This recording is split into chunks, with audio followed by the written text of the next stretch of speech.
Hi hello అందరికీ నమస్తే అండి. నా వీడియోస్ చూసి నచ్చి లైక్ చేసి సబ్స్క్రైబ్ చేసుకున్న ప్రతి ఒక్కరికి పేరు పేరున ధన్యవాదాలు. ఇంకొక ఎక్కడ స్కిప్ చేయకుండా లాస్ట్ వరకు చూడండి. మంచి ఇన్ఫర్మేషన్ అయితే దొరుకుతుంది. చాలా చాలా చాలా యూస్ఫుల్ అండి. ఇది ఎక్కడ వెతికినా దొరకదు ఈ వీడియో.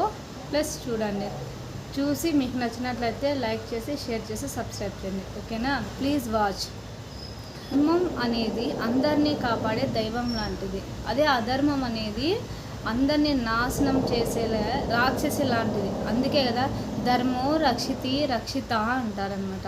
అంటే మనం ఎప్పుడు మంచి నడవడికలో నడిస్తే మంచి మంచి బిహేవియరే, అంటే మనము మంచి నడవడికలో నడిచినప్పుడు ఆటోమేటిక్గా మన లైఫ్ అనేది మంచి పద్ధతిలో వెళ్తుంది. కొండలు వేరైనా మట్టి ఒక్కటే, నగలు వేరైనా బంగారం ఒక్కటే, పాలు వేరైనా ఆవు ఒక్కటే.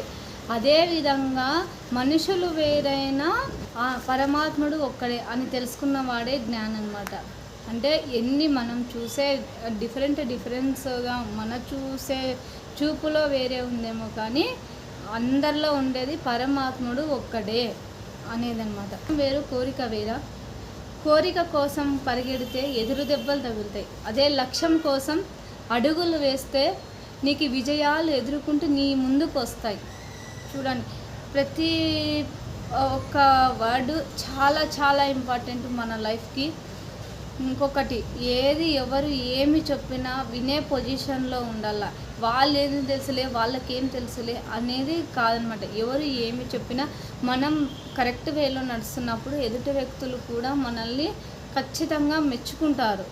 అంతే తప్పితే 99% అదే ఉంటారు. ఎవరో ఒకరో ఇద్దరు మనకి నచ్చని వాళ్ళు, మనసులో అసూయ పెట్టుకున్న వాళ్ళు, కుళ్ళు పెట్టుకున్న వాళ్ళు మాత్రం తప్పితే ఆల్మోస్ట్ అందరూ న్యాయంగా ఉన్న వాళ్ళు నువ్వు చేసేది కరెక్ట్ అయితే 100% కరెక్టే అంటారు. వెలిగే సూర్యుని చూసే చీకటి భయపడుతుంది, అదే అని చూసి కూడా ఓటమి భయపడుతుందంట. అంటే ఇంత వెలుగునిస్తా అంటాడు సూర్యుడు, అలాంటి సూర్యుని చూసే చీకటి భయపడుతుంది. అలాంటప్పుడు మనం కష్టపడితే ఓటమి భయపడదా చెప్పండి? ఒక్కసారి ఆలోచించండి. 100% భయపడుతుంది. పూల మీద ఉండే సువాసన బట్టి మనం పూలు ఇష్టపడతాం. మల్లెపూల, గుండెమల్లెలా, కాకుడాలా అని. అంటే వాటి వాసన బట్టే మనం ఇష్టపడతాం.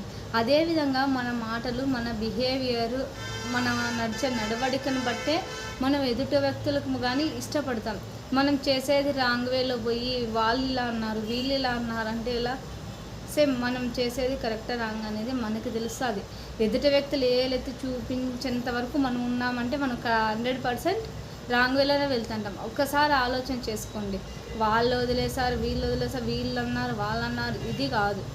నువ్వు చేసేది తప్పు కాబట్టి వాళ్ళు నిన్నిచ్చి అన్నారు. అది మాత్రం గుర్తుపెట్టుకోండి. పెరిగితే తల్లి సంతోషపడాలి, పెరిగితే తండ్రి గౌరవపడాలి. సమాజము మనము బతికే విధాన్ని బట్టి సమాజం గర్వించాలి.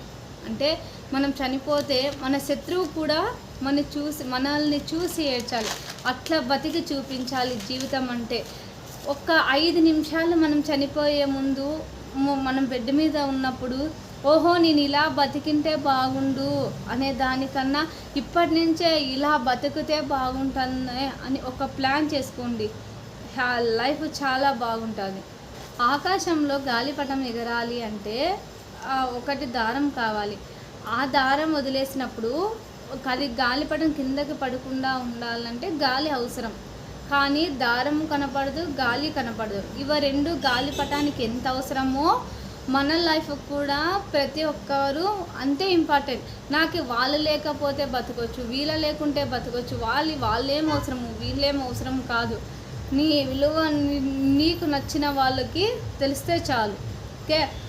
ఇంకోటి, తెలిస్తే నచ్చితే మనము నచ్చేది కాదు, ఎదుటి వ్యక్తులకి మనం అంటే 2 చేతులు ఎత్తి గౌరవించే విధంగా బతికి చూపించాలన్నమాట.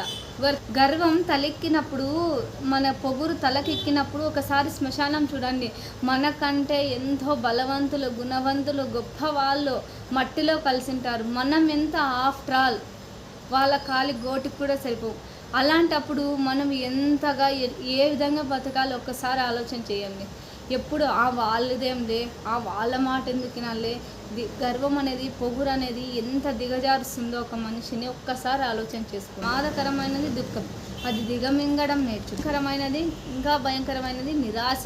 అస్సలు పట్టించుకోకు. ఇంకా అతి నీచమైనది అసూయ, దాన్ని అసలు లెక్కే చెయ్యకు ఎప్పుడే కానీ. అంటే మనకి ఎన్ని ఉన్నాయో చూడండి. దుఃఖం పట్టించుకోకూడదు. ఉన్న వాళ్ళు జీవితంలో ఎప్పుడూ పైకి రాదు. ఎప్పుడు ఒకరిని చూసి ఏడ్చేసి వస్తా అంటే ఇంక వాళ్ళు ఎప్పుడు వస్తారు? ఎప్పుడు వాళ్ళని వీళ్ళని చూసుకోవడమే సరిపోతుంది. వాళ్ళు చూసుకునేది ఏమి ఉండదు.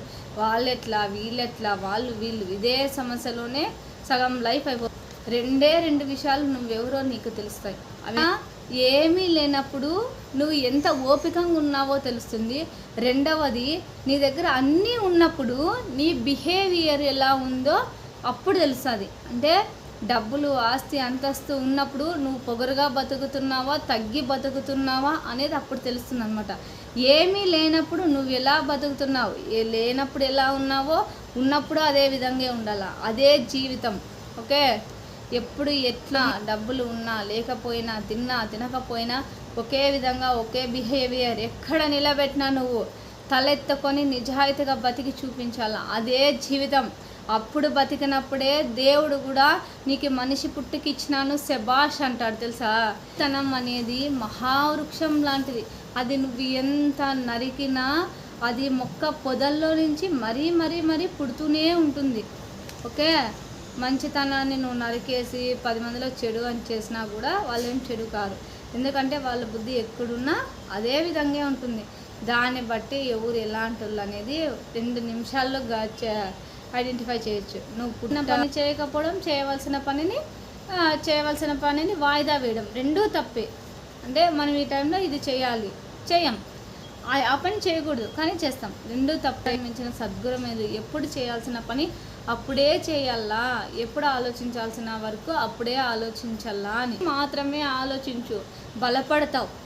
ఓకే, ఎదుట వ్యక్తి గురించి ఆలోచిస్తే బలహీన పడతావు ఎప్పుడన్నా కానీ. అంతే, వాళ్ళేమారో వీళ్ళేమారో వాళ్ళు ఎప్పుడు నీ వెంట, నువ్వు పుట్టినప్పుడు నీ వెంట ఎవ్వరు రాలేదు. ఓకే, మనం పుట్టిన తర్వాతే బంధాలు అనేది వచ్చినాయి. మనం చనిపోయిన తర్వాత కూడా మన వెంట ఎవ్వరు రారే.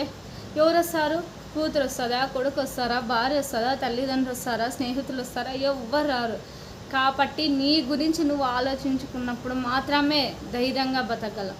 ఓకే, నీ పక్కన ఉన్న వాళ్ళు వీళ్ళ గురించి మా ఆలోచన చేసినావంటే నీ మనసు బాధపడి బలహీన పడిపోతుంది. వాళ్ళు లేకుంటే నేను బతకలేపును అనే దానికి వెళ్ళిపోతావు. అప్పుడు నువ్వు ఎంత అయితే ప్లీజ్ లైక్ చేసి, షేర్ చేసి, సబ్స్క్రైబ్ చేయండి. బాయ్.